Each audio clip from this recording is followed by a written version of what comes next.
You are listening to ReachMD, the channel for medical professionals. Hi, this is Dr. Vera Bittner, President of the National Lipid Association. I'd like to welcome you to Lipid Luminations, hosted by Dr. Alan Brown and presented by the National Lipid Association. We've heard a lot recently about the ill effects of trans fatty acids on our health, with New York City and many other municipalities moving to reduce or eliminate trans fats from our diets. Sometimes lost in this effort to reduce trans fat consumption is the concurrent rise in monounsaturated fats. And new studies have suggested that monounsaturated fats may not be as healthy as we once thought.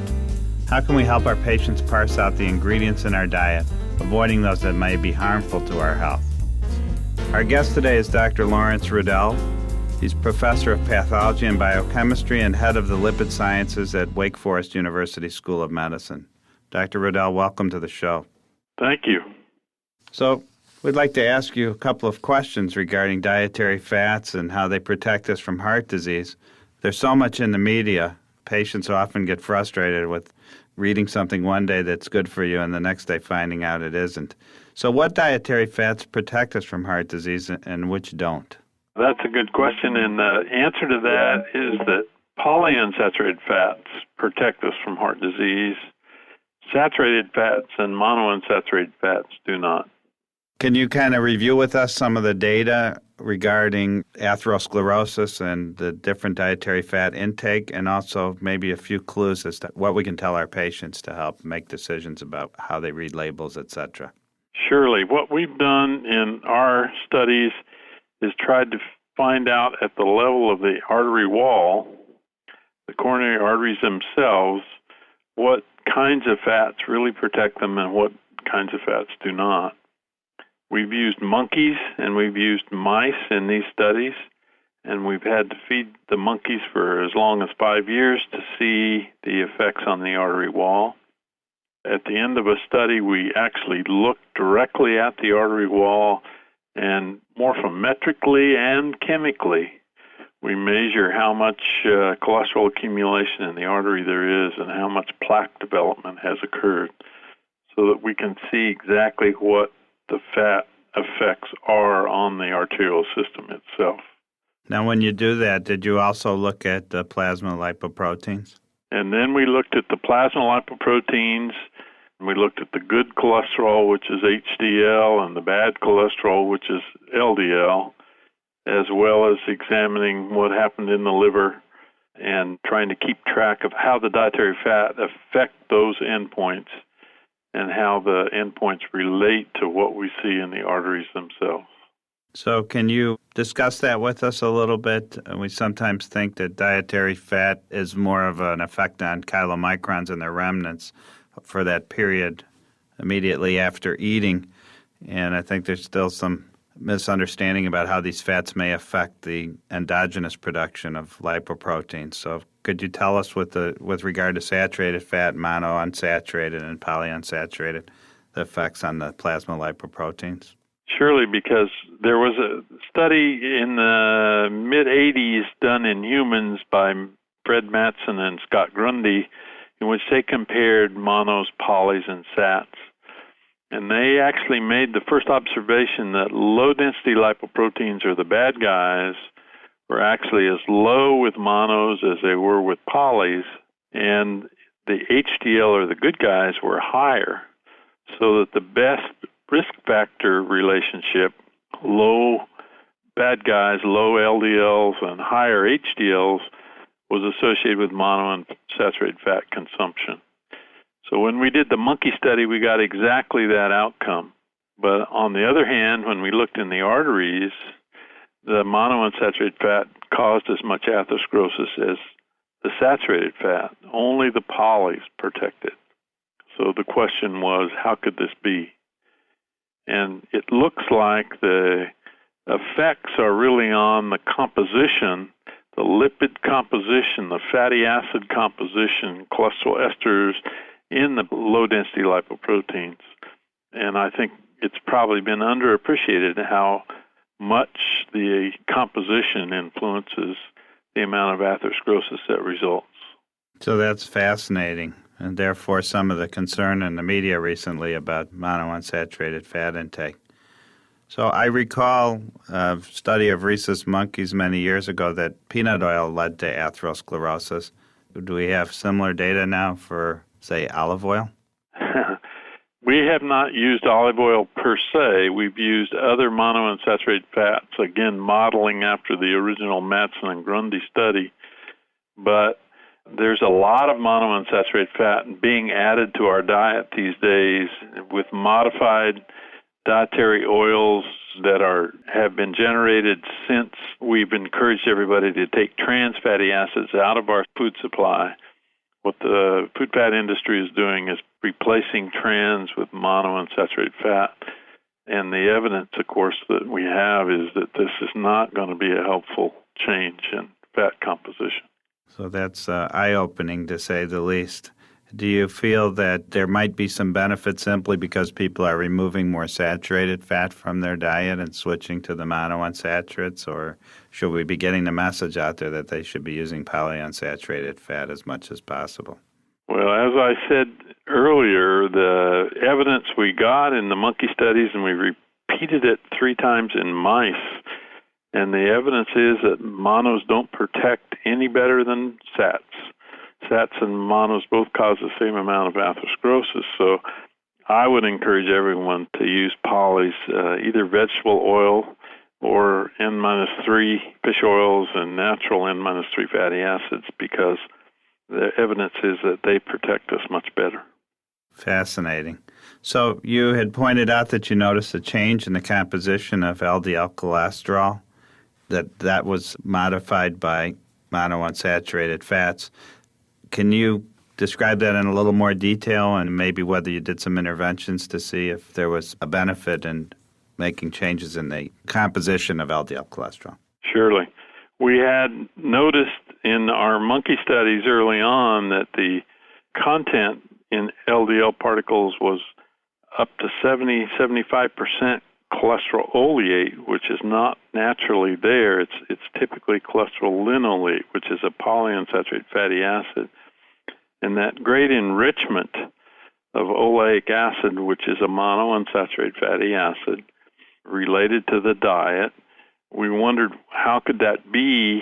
What is the source of that? So we looked in the liver, and the liver accumulates a lot more cholesterol ester when monounsaturated fat is fed.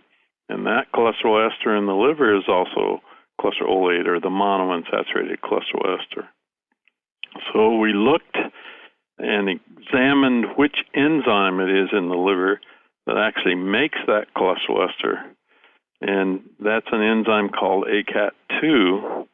And so we went to mice, and we did knockout mice where we genetically engineer the mice to get rid of that enzyme so they can't make it anymore. And in those mice, they don't make much cholesterol oleate. There's not much cholesterol oleate in their plasma, and they're highly protected, over 80% less atherosclerosis in those mice when they can't make that cholesterol ester. So the knockout of the enzyme that makes the cholesterol oleate suggests that that is a good thing, and that we would like to be able to reduce the amount of cholesterol oleate in our circulation. It's interesting that in some epidemiologic studies, one of the ARIC studies, an Uppsala longitudinal study in adult men, both showed a very positive and significant correlation between cholesterol oleate in human plasma and the amount of carotid intimal thickness in the case of the ARIC study and cardiovascular death in the case of the Uppsala study. So it looks like cholesterol oleate is not just an important factor in animals, it looks like it's also important in humans. Great. If you're just joining us, you're listening to Lipid Illuminations on ReachMD XM 160. I'm Dr. Alan Brown, your host. Our guest today is Dr. Lawrence Rudel, professor of pathology and biochemistry and head of lipid sciences at Wake Forest University School of Medicine. We're discussing dietary fats and heart disease. So, Dr. Rudel, there's been so much discussion about the benefits of the Mediterranean diet. Many times those benefits are attributed to the high amount of olive oil within the diet. So How do you explain the fact that people tend to think the Mediterranean diet is the safest diet, and yet high olive oil, at least in your animal models, may lead to atherosclerosis? That's a common misconception. The Mediterranean diet is a very safe diet.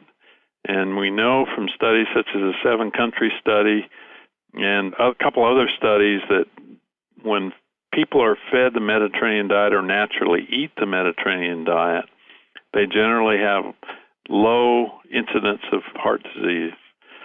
And one of the constituents in the Mediterranean diet is olive oil. What is not generally understood about the Mediterranean diet, however, is that just about everything in the Mediterranean diet is different from the Western diet.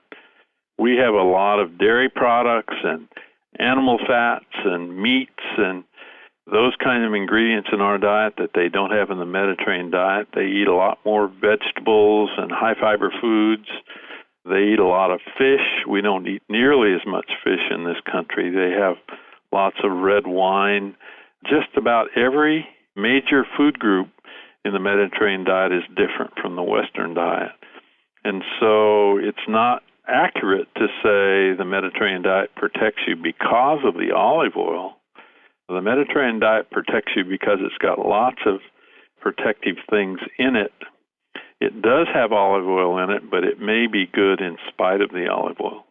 Very interesting. These kind of misconceptions are common. It's just like looking at average life expectancy to determine whether a country has the best healthcare policy. People live longer because of different habits in different countries. So with that said, you mentioned ACAT inhibition. As I recall, it was an ACAT2 inhibitor that you used in the you knocked out the ACAT2 in the mice to show a reduction in cholesterol oleate within their LDL cholesterol. Any thoughts about why we haven't seen exciting ACAT inhibitor studies in humans? Well, ACAT inhibitors have been tried for quite a while, but there are 2 ACAT enzymes. Knockout mice have shown us that it's probably detrimental to knock out ACAT1. It's highly beneficial in knockout mice to knock out ACAT2. And the problem with all the ACAT inhibitors that have been tested to date is that they're non-specific and they knock out both ACAT1 and ACAT2. So we don't yet have a study with an ACAT2 specific inhibitor, although there are some that have been identified.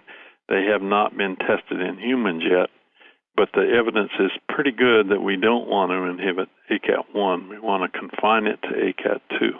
Now, if we were going to give doctors out there some fuel to the fire to tell their patients what types of oils to use and some general dietary guidelines, can you give us kind of some final thoughts on what you would say to your patients that's understandable for the patients? Surely. I think to recommend to patients that they not substitute out the vegetable oils that we've used for the last 30, 40 years. Soybean oil has been very common on the shelves in the grocery stores, and these days you'll find a huge switch to canola oil and other monounsaturated fat. There's a lot of olive oil available, and those are monounsaturated fatty acid-rich oils. And we'd rather people stay with good old polyunsaturated fat-rich vegetable oils, and then, fish oil, N-3 fatty acids associated with fish oils are added now in many cases to various kinds of foods, and we think the N-3 fatty acids are polys, and they're good as well. So any kind of polyunsaturated fat is what we'd recommend, and that's usually just vegetable oil. Usually it's soybean oil, it can be safflower oil, it can be sunflower oil, it can be corn oil, but all of those oils are rich in polys, and that's what we want people to try to stay with. Okay, that's excellent information. Thank you very much. We've been talking with Dr. Lawrence Rudel about dietary fats and heart disease. Dr. Rudel, thank you very much for being our guest. Thank you. Thank you for listening to Lipid Luminations, presented by the National Lipid Association. For more information, visit www.lipid.org.